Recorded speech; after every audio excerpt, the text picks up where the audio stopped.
It's Medicare in 1965, and I just like to,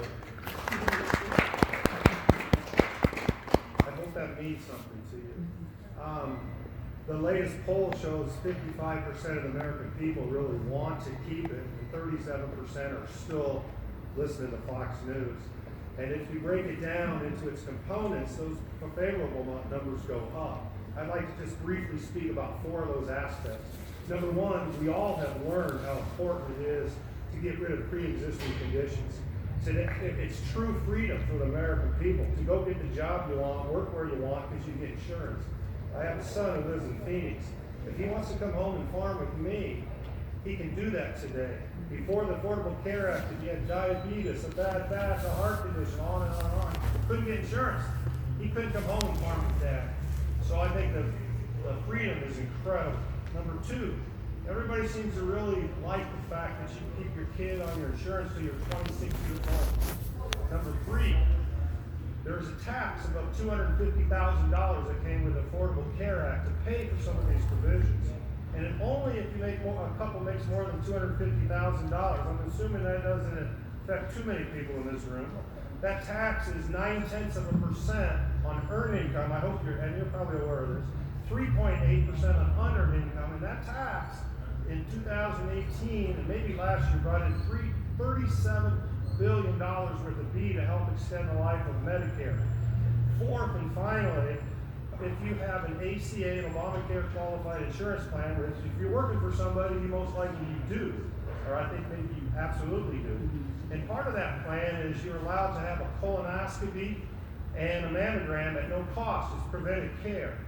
Before the Affordable Care Act, most people didn't do that, or a lot of people didn't, because you had to pay for it yourself. I farm, I had to pay for it myself. And so those things would cost maybe $3,000 for a colonoscopy and so forth. Well, our Iowa Common Sense tells us that provision alone has saved thousands upon thousands of Americans, maybe somebody in this room. And the actuaries told us that it was a no-brainer because, yeah, there's a lot of costs providing colonoscopies and mammograms, but that was offset by the reduced cost of cancer care because cancer care is so expensive. So they said it was a wash cost-wise. Extremely important, saved thousands of American lives. We have 48 United States Democratic senators and 3 Republicans, Snow, Murkowski, and the famous thumbs down by John McCain at 1 o'clock in the morning that saved all those provisions for the people in this room, saved a lot of lives all across this country. You didn't think those provisions were important. Could you explain, at least to me, why? No, there are a number of, and don't put words in my mouth.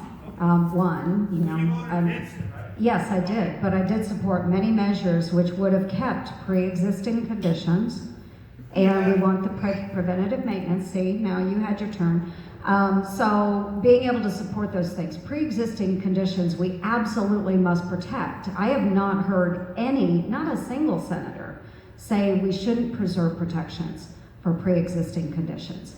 As I stated earlier, I do have siblings that are type 1 diabetics. They rely on that care, and I would never want to see them shut out of opportunity for insurance. I also have a nephew with autism. So it's important to me, it's important to my family. I don't know of any family that doesn't have someone that's not impacted by pre-existing conditions. So that is important. It's important to know that I supported the Collins bill, which I was a co-sponsor on, that would protect people with pre-existing conditions, or those that had illnesses which would take them above any sort of insurance cap. The state of Maine had this type of program. It was outlawed by Obamacare, but it worked, and they loved that system in Maine. So Susan was trying to reintroduce it to get it nationwide, and I supported her on those efforts. So there are a number of things that we can do, but what Obamacare did was provide access to insurance, correct? Partly, 20 million people went on Medicaid. Right. Saved a lot of lives. So we have a lot of folks that are covered now, but what it did not do was control the cost of health care. And that's what we are trying to do now by working with finding information from hospitals and clinics what are the costs that can be controlled? What are the areas where we can do cost savings for those consumers?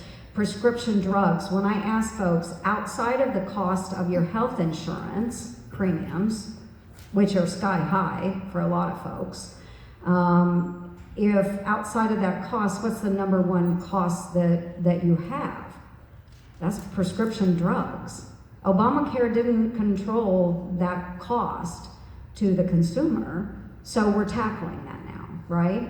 So we're working on a number of different issues. We understand that if you have an insurance plan that you like, we want you to keep it. That didn't necessarily happen with Obamacare. We've still seen rates go up.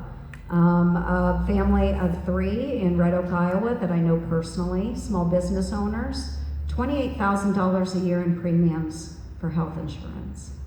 They make too much to get government subsidy. So, That's not because of the Affordable Care Act. The Affordable Care Act. it wasn't like that before the Affordable Care Act. Yes, it Oh, was. man. So, well, we can, for them, it wasn't.